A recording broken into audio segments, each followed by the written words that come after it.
Βαλεντίνο, καλησπέρα και πάλι. Απλά να υπενθυμίσω ότι βρισκόμαστε στο κατάστημα ειδών αλίας Fishing Point που εδρεύει στη Σύρο και με το φίλο και συνεργάτη Βαλεντίνο Χατζαντώνη θα προσπαθήσουμε εδώ με απλές κινήσεις, γρήγορα και πολύ αποδοτικά να παρουσιάσουμε μια κατασκευή, μια αρματοσιά θα λέγαμε καλαμαριέρας, η οποία όπως θα δείτε και στην πράξη αργότερα στο ίδιο βίντεο πιάνει καλαμάρια. Κατά κύριο λόγο είναι πάρα πολύ εύκολη, μπορούμε να τη φτιάξουμε και στο σκάφος ανά πάσα στιγμή. Μπορούμε εύκολα να αλλάξουμε αν θέλουμε τις καλαμαριέρες, εάν δούμε ότι τα καλαμάρια δεν πιάνουν στα χρώματα και στο είδος της καλαμαριέρας, εάν θέλετε, μπορούμε εύκολα να τις αλλάξουμε. Συνήθως αυτή η αρματοσιά θα διαρκέσει γύρω στα 5 με 7 λεπτά. Βέβαια ο φίλος Βαλεντίνος εδώ με τα διάφορα κόλπα και μυστικά του θα μας δείξει κάτι πιο πολύ από αυτό που ζητάμε. Ελπίζω να σας κατατοπίσουμε και να σας φανεί ένα πολύ καλό ερασιτεχνικό βιντεάκι. Βαλεντίνο, καλησπέρα. Καλησπέρα Κυριάκο, καλησπέρα και στους καλούς φίλους εδώ του Fishing Point, του myjigging.gr και τη waterboys.gr.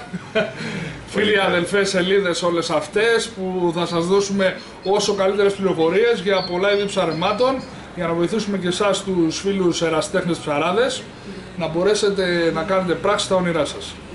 Βαλεντίνο, σας αφήνω να δείξουμε στα παιδιά τι ακριβώς συμβαίνει.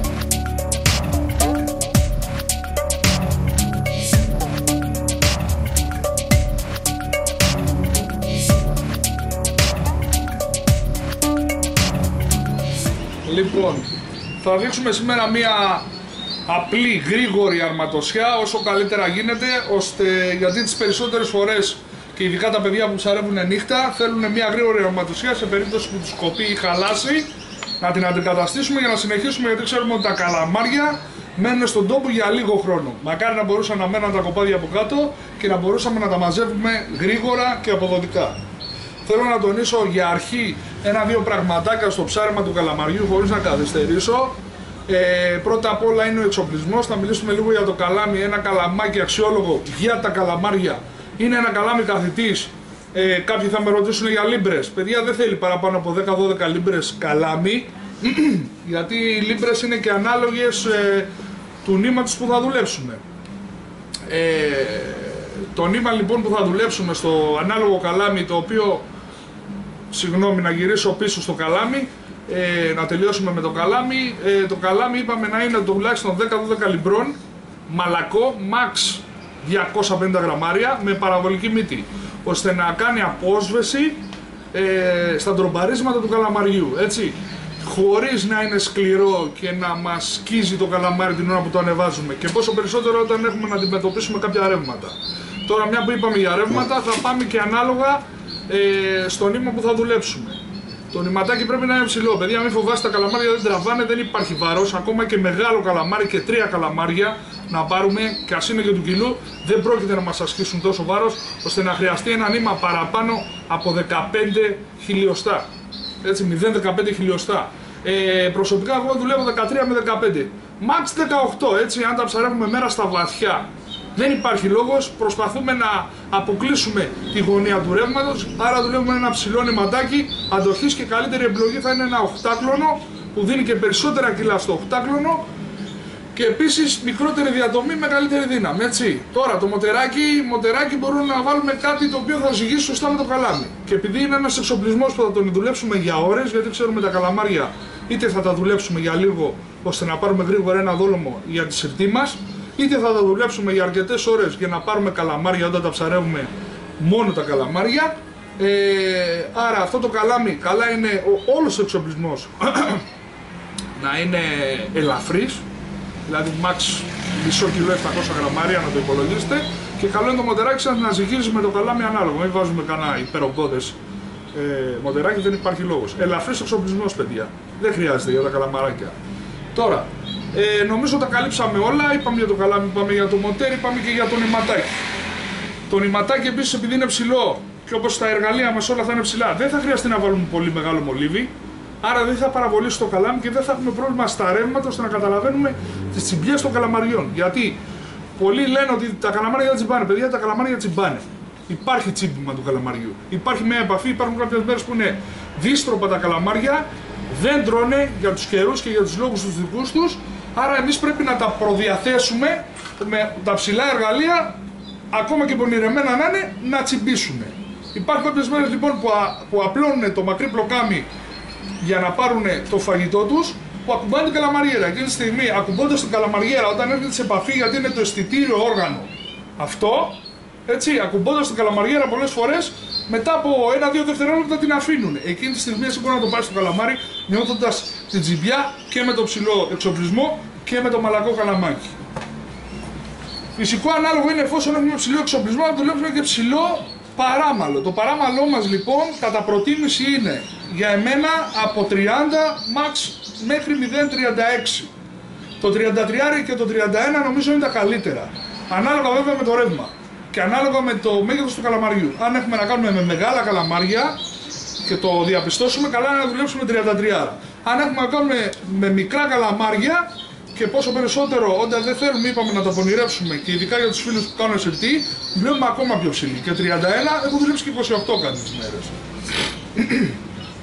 Λοιπόν, σήμερα θα δουλέψουμε μία 33. Θα κάνουμε μία αρματοσιά που maximum εγώ πιστεύω ένας άνθρωπος τη φτιάχνει μέσα σε 3 λεπτά. Είναι πάρα πολύ γρήγορη, απλή, λιτή και μας βοηθάει να αλλάζουμε τις καλαμαριέρες κατά την επιλογή μας, για να αλλάζουμε, να δούμε ποιες ταιριάζουν, γιατί υπάρχουν οι εποχές που θα κάνω και μια μικρή παρένθεση εδώ, που δουλεύουν διαφορετικά χρώματα. Κατά την πείρα τη δικιά μου και πολλών ψαράδων που έχω μιλήσει και όπως έχω βγάλει το αποτέλεσμα, τα καλαμάρια στο ξεκίνημά τους, όπως ξέρουμε, που είναι περίπου Αύγουστος-Σεπτέμβρης, επειδή τα νερά είναι ζεστά και κοιτάνε, είναι σε μικρό μέγεθος και όπως ξέρουμε λίγο πολύ, κανένας δεν μας το έχει εξακριβώσει, τα καλαμάρια ζουν 1,5 με max 2 χρόνια. Τα δικά μας τουλάχιστον του Αιγαίου Πελάγους. Άρα η περσινή καλάδα, δηλαδή τα μικρά τα γεννήματα τα περσινά, είναι τα πρώτα καλαμάρια που θα πιάσουμε, που βγαίνουν στην ξηρά για να βρουν την τροφή τους να μεγαλώσουν, να φτάσουν σε ένα όριο μεγέθους, το οποίο θα ζευγαρώσουν, που συνήθως το ζευγάρωμά τους είναι Νοέμβρης-Δεκέμβρης, έτσι, θα αφήσουν τα αυγά τους και μετά, αδύναμα ως είναι, θα ψάσουν πάλι τροφή, μάχημα, για να παχύνουν και να μεγαλώσουν. Στις αρχές λοιπόν που το καλαμάρι κοιτάει να φάει και τα νερά είναι ζεστά, Αύγουστο-Σεπτέμβριο όπως είπαμε, η γαρίδα, το κρίλ, περισσότερο, ο γόνος, όλα αυτά τα πράγματα τα βρίσκει πολύ πιο εύκολα. Άρα κειμενόμαστε στο χρώμα του κόκκινου. Το κόκκινο, το πορτοκαλί και το ροζ, σε παρατήρηση δικιά μου, δουλεύει πολύ καλά όταν είναι τα νερά ζεστά. Και όταν βρίσκουμε και τα καλαμάρια σε μεσαία βάθη, δηλαδή από 80 μέτρα μέχρι 45 μέτρα. Συνήθως αυτή την εποχή εκεί τα βρίσκουμε, έτσι. Όταν χειμωνιάσει και αφήσουν τα αυγά τους, όπως και τα ψάρια, ζητάνε λίγο παραπάνω πρωτεΐνη. Άρα πέφτουν περισσότερο στο ψάρι. Θα φάνε κολλιό, θα φάνε σκουμπρί, θα φάνε σαρδέλα, θα φάνε ό,τι ψάρι βρίσκουν. Για να ανακτήσουν γρήγορα λίπος επάνω τους και να μαζέψουν μάζα. Γιατί τόσο καιρό που ήταν αυγωμένα, βέβαια η διάρκεια του αυγώματος είναι πολύ μικρή. Φανταστείτε, γύρω στις 15 μέρες αφήνουν τα αυγά τους, τα προσέχουν και δεν τρώνε. Αυτό το διάστημα όμως 15 μέρες, όπως είπαμε, το καλαμάρι, επειδή τρώει κάθε μέρα και ασταμάτητα, είναι λέμαργο πράγμα. Τα δυνατίζει πολύ και θα το παρατηρήσω ότι κάποια εποχή, παρόλο που είναι μεγάλο το μέγεθος, είναι πολύ μικρά τα καλαμάρια. Αυτή την εποχή μετά το αύγωμα δηλαδή ζητάνε την τροφή του ψαριού. Το ψάρι συνήθως είναι σε μπλε χρώμα, πράσινο, βέβαια κανένας δεν ξέρει τι χρώμα βλέπει το καλαμάρι, έτσι, γιατί μπορεί να έχει μεγάλο μάτι, αλλά βλέπει τελείως διαφορετικά από εμάς. Άρα έχω παρατηρήσει λοιπόν τους ζεστούς μήνες, πορτοκαλί και τα ανάλογα του. Κόκκινο, ροζ, φουξιά, αυτά τα χρώματα μου δουλεύουν. Χωρίς να είμαι απόλυτος, έτσι. Και έχω παρατηρήσει τους κρύους μήνες του χειμώνα, μετά τις νύχτες, ότι δουλεύουν πάρα πολύ τα μπλε. Μπλε, το πράσινο, αποχώρηση του μπλε, τέτοια χρώματα. Όχι ότι δεν θα δουλέψουν άλλες. Δεν είμαι τίποτα απόλυτος. Παρατηρήσεις δικές μου, παιδιά, τις κρατάτε αν θέλετε. Και για να μην πολυλογούμε, θα φτιάξουμε την αρματοσιά. Η αρματοσιά μας σε καλύτερη φάση για εμένα είναι με 3 καυτερά, έτσι, με 3 καλαμαριέρες. 3 καλαμαριέρες, η ιδανική απόσταση για να τις βάλουμε είναι 70 με 80 πόντους η κάθε μία. Και θα μιλήσω και λίγο γρήγορα για το παράμαλο, γιατί πολλοί ρωτάνε αν χρειάζεται παράμαλο ή όχι. Παιδιά, όταν παίρνουμε εργαλεία, το έχω ξαναπεί, να παρατηρούμε τα κουτάκια, τις πληροφορίες που δίνουν. Και αν γίνεται να ψάχνουμε και λίγο στο ίντερνετ να βλέπουμε τη χρήση των πραγμάτων, έτσι, του κάθε αντικειμένου. Υπάρχουν καλαμαριέρες και ειδικά θα μιλήσουμε μάλλον πρώτα για τις σιλικονούχες. Οι σιλικονούχες έχουν αποδειχτεί και από έτοιμες αρματοσχές εταιρείας ότι θέλουν παράμαλο. Το παράμαλό τους πρέπει να είναι συνήθως 30 πόντους περίπου για να δουλέψουν καλά οι σιλικόνες. Επειδή είναι μικρές και δείχνουν το γόνο, πρέπει να κινούνται στο νερό. Όταν είναι κοντά στην τρίχα μας, λοιπόν, στην αρματοσχιά μας, δεν του δίνει ευληγησία αν έχει κοντό παράμαλο. Άρα θα είναι μακρύ παράμαλο. Και οι μόνες που στηρίζω ότι πρέπει να μπαίνουν παραπάνω από 3 είναι οι σιλικόνες στην αρματοσχιά μας. Εκεί μπορούμε να βάλουμε και 4 και 5.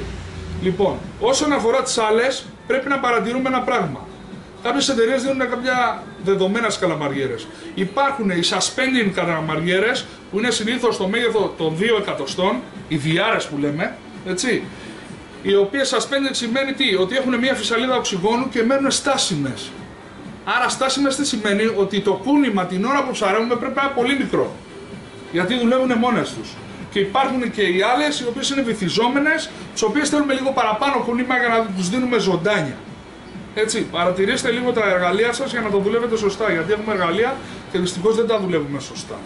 Και καταλήγω τώρα στην αρματοσχιά, όπως είπαμε με τον παράμαλο, σε περίπτωση σιλικόνης αυτό που θα κάνουμε το κάνουμε πολύ πιο μακρύ. Και καλό είναι να μην το κάνουμε. Αυτή η αρματοσχιά είναι καλά για καλαμαριέρες οι οποίες δεν είναι σιλικόνες. Στις σιλικόνες θα θυμάστε 30 εκατοστά παράμαλο. Ανά 80 πόντους πάλι. Και όσες θέλετε. 4-5, max 5. Έτσι. Τώρα, αυτή η αρματοσχιά είναι γρήγορη όπως είπαμε. 70-80 πόντους για να τελειώνουμε. Μετράμε μια καλή απόσταση. Επειδή έχω μετρήσει εγώ την οριά μου, δηλαδή το άνοιγμα των χεριών μου, και λίγο παραπάνω θα πάω γύρω στα 2-20-2-30, θα κόψω την αόρατή μου. Στο επάνω μέρος θα τοποθετήσω μια στριφταροπαραμάνα. Με τον κόπο που ξέρει ο καθένας, πιο γρήγορα και πιο λιτά.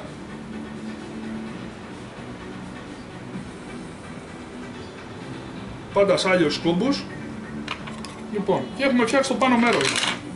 Πολύ γρήγορα με μικρή απόσταση, γιατί θα δουλέψω ένα καλάμι της τάξεων των 2,40 σε μήκος. Άρα η αρματοσχιά μου εγώ θέλω όταν τη βάζω μέσα στο σκάφος να έρθει το μολύβι στα χέρια μου, να βάζω τα καλαμάρια μου μέσα. Και πόσο περισσότερο γιατί εγώ έχω φυσικωτό σκάφος και δεν θέλω να έχω επαφή με τις καλαμαριέρες στα μπαλόνια μου. Λοιπόν, μετρώντας μια μικρή απόσταση από την παραμάνα, τη στριφταροπαραμάνα, θα πιάσουμε και θα φτιάξουμε μια θηλιά. Η θηλιά πρέπει να είναι στο μέγεθος λίγο παραπάνω από το πάχος της καλαμαριέρας. Δηλαδή να περνάει άνετα μέσα η καλαμαριέρα. Θα κάνουμε ένα διπλό κομπάκι και θα τη σφίξουμε. Αμέσως μετά, μετρώντας 70 με 80 πόντους, θα κάνουμε τη δεύτερη θηλίτσα, το ίδιο ανάλογα. Κοιτάξτε πόσο γρήγορα είναι. Έτοιμη και η δεύτερη θηλίτσα. Και αμέσως μετά, πάλι με το ίδιο μετρώντας, θα κάνουμε και την τρίτη θηλίτσα.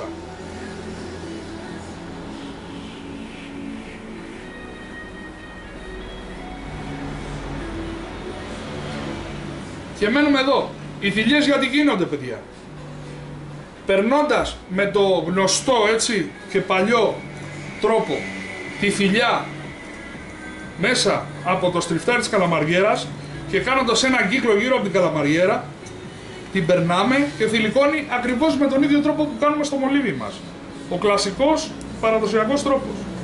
Και ορίστε η καλαμαριέρα. Πολύ απλά, πολύ γρήγορα. Τη χάσαμε, σε 2 λεπτά έχουμε φτιάξει καινούργια αρματοσιά.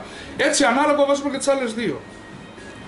Εδώ να κάνω μια παρένθεση και να πω ότι υπάρχουν πολύ ωραία προφυλακτικά για καλαμαριέρες, τα οποία θα προστατέψουν και εμάς και τις καλαμαριέρες. Τις καλαμαριέρες στα χτυπήματα και εμάς πάρα πολύ στα καρφώματα, στις σχισμένες τσάντες, στα γδαρμένα χέρια και πόσο περισσότερο για να μην τις χαλάμε, έτσι. Τις οποίες τις κλείνεις, τις κουμπώνεις, δεν φεύγει, μπαίνει στις μικρές, στις μεγάλες, σε όλες τις καλαμαριέρες και δεν έχεις κανένα πρόβλημα με την καλαμαριέρα σου. Τυλίγοντας τη μετά επάνω σε ένα ωραίο φελαράκι, 1-2 αρωματοζύες τις έχουμε έτοιμες και πηγαίνουμε το ψάρεμά μας. χωρίς να μπλέκεται, χωρίς τίποτα. Τώρα, και για τελείωμα θα δείξουμε το τέλος. Είπαμε στο επάνω μέρος μία στριφταροπαραμάνα. Στο κάτω μέρος θα πάρουμε άλλη μία φορά να κάνουμε μία θηλίτσα, πολύ γρήγορη.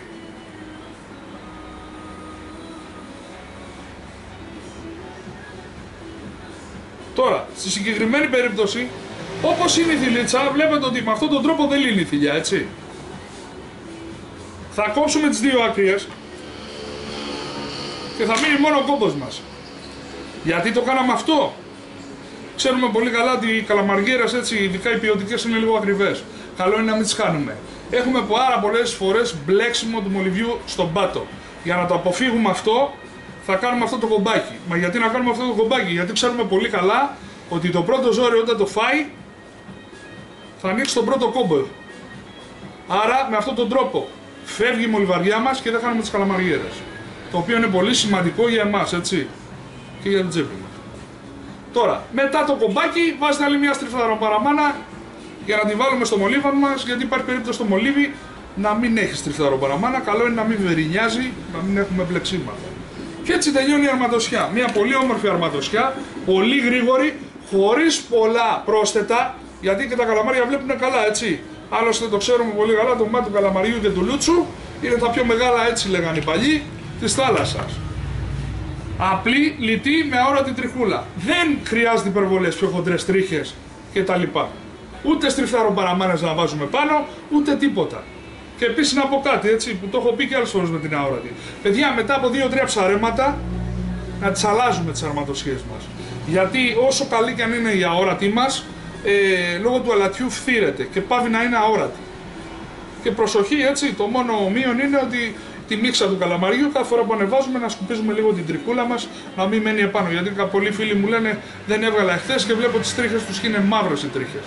Όπως και τα πλοκαμάκια, πολύ προσοχή όταν μένουν πάνω στις καλαμαριέρες να τα φερούμε.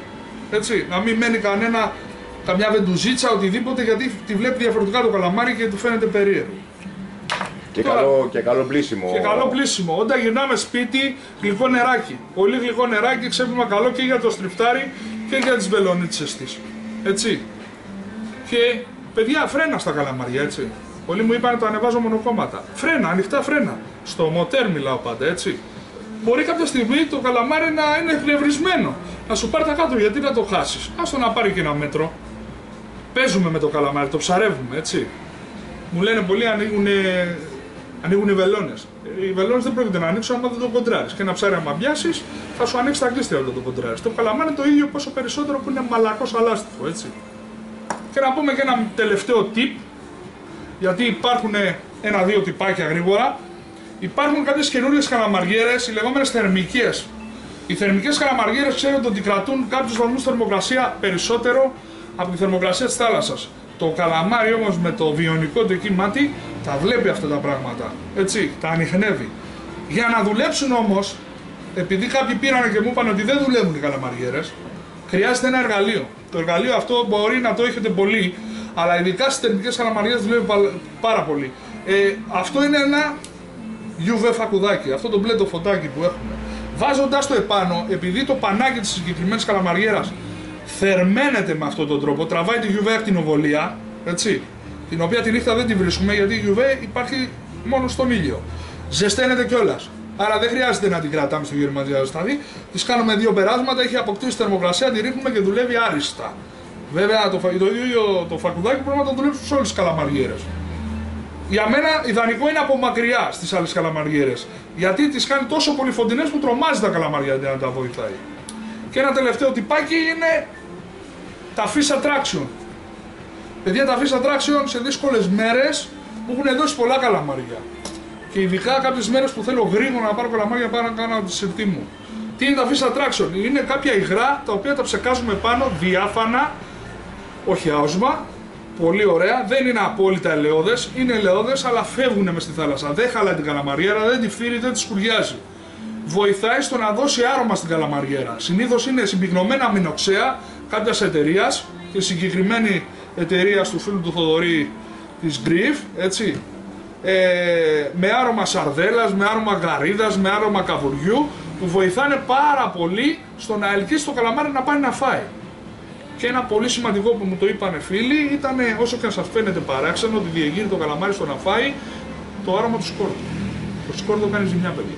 Τώρα που βρίσκει σκόρδο το καλαμάρι εκεί, ένας Θεός ξέρει. Κυριάκο, έχουμε καμιά λεπτομέρεια που ξεχάσαμε για τους καλούς φίλους? Νομίζω τα έχεις καλύψει όλα. Απλά πάμε λίγο πίσω, εάν θες να δείξεις πώς αλλάζουμε την καλαμαριέρα. Δηλαδή, ο κόμπος που έχεις φτιάξει είναι και για να αλλάζει την καλαμαριέρα εύκολα σε περίπτωση ζημιάς ή ότι το καλαμάρι για κάποιο λόγο δεν χτυπάει. Δεν χτυπάει, θέλουμε να αλλάξουμε.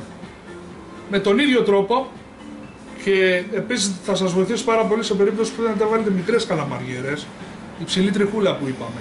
Να μην δημιουργηθεί πολύ μεγάλος κόμπος και δεν περνάει μέσα στο τριφτάρι. Αν δουλέψουμε 33, όπως είπα, 31-33, θα περνάει πολύ άνετα. Είναι μικρός ο κόμπος, έτσι. Με τον ίδιο τρόπο σπρώχνουμε ανάποδα να περάσει ο κόμπος, να βγει η θηλιά στον αέρα, περνώντας πάλι τη θηλιά ανάποδα από την καλαμαριέρα μας και έξω από τα αγκάθια. Πολύ εύκολα σε 3 δευτερόλεπτα έχουμε βγάλει την καλαμαριέρα από πάνω. Έχουμε πάρει μία άλλη. Να πιάσω και μία σιλικόνη για να τη δείτε που έχει μικρό χρικάκι. Την περνάμε γύρω από τα αγκάθια πάλι και πολύ εύκολα τη θηλυκώνουμε μέσα. Είναι έτοιμη. Σε δευτερόλεπτα. Νομίζω είναι 2 δευτερόλεπτα παραπάνω από ότι θα είχαμε μία παραμάνα. Έτσι, σωστό. Και η παραμάνα θα σκούριαζε και η παραμάνα μπορεί να ενοχλήσει και το καλαμάρι και να την έβλεπε.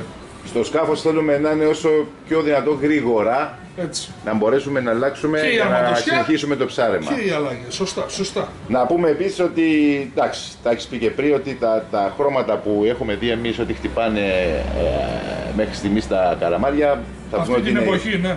Είναι τα ροζ, τα κόκκινα, πράσινα. Σε αυτά τα 3 χρώματα παίζουν κατά κύριο λόγο τα καλαμάρια αυτή την εποχή. Και αυτό που είπες είναι πολύ σημαντικό, το έχω ακούσει, εντάξει, γιατί και εγώ έτσι όσο ζεις μαθαίνεις. Κάποιοι καλοί φίλοι και ψαράδες και παλιοί και παππούδες, γιατί μου αρέσει να μιλάω με όλο τον κόσμο, μου έχουν πει ότι τις πιο δύσκολες μέρες το πράσινο χρώμα είναι το καλύτερο. Δηλαδή όταν βλέπεις μίζερα τα καλαμάρια, καλό είναι να χρησιμοποιήσεις πράσινα χρώματα. Όσο και να φαίνεται παράξενο, γιατί το ξαναλέω, το καλαμάρι δεν ξέρουμε πώς το βλέπει το πράσινο ή το ροζ ή οτιδήποτε, έτσι. Ναι, βέβαια, δεν ξέρουμε πώς ενεργούν, ας πούμε. Απλά είναι Άλλωστε αυτά θα τα δούμε έτσι, θα τα δούμε και σε λίγο, σε ένα πολύ ωραίο ψαρεματάκι που κάναμε και τραβήξαμε κάποια πλάνα να σας, όχι αποδείξουμε, να σας δείξουμε, να σας υποδείξουμε τον τρόπο που κινηθήκαμε και ότι αυτά που είδατε μέχρι τώρα ότι αποδώσανε άρεστα, έτσι. Βέβαια. Και είναι και θα πάμε και σήμερα για ψάρεμα. Αν τα έχεις πει όλα, να ετοιμάζομαστε για το ψάρεμα μας. Γιατί όχι. Πάμε. Καλοσύνη έδωσε. Θα φάμε τα πέλαγα πάλι. Λοιπόν, ευχαριστούμε τον φίλον. Ευχαριστώ και εγώ, παιδιά. Βαλεντίνο μας. Keep fishing, keep jigging. Γιατί μιλάμε και με τους Water Boys και με τη σελίδα τη myjigging.gr για όλους τους καλούς φίλους του Fishing Point. Εύχομαι να είναι κατατοπιστικά αυτά τα βιντεάκια που κάνουμε και θα συνεχίσουμε να σας βοηθάμε και να μοιραζόμαστε τις εμπειρίες, τις ωραίες που έχουμε εμείς, να τις μπορείτε να έρθετε σε φάση να τις περάσετε κι εσείς. Ευχαριστώ πολύ, παιδιά.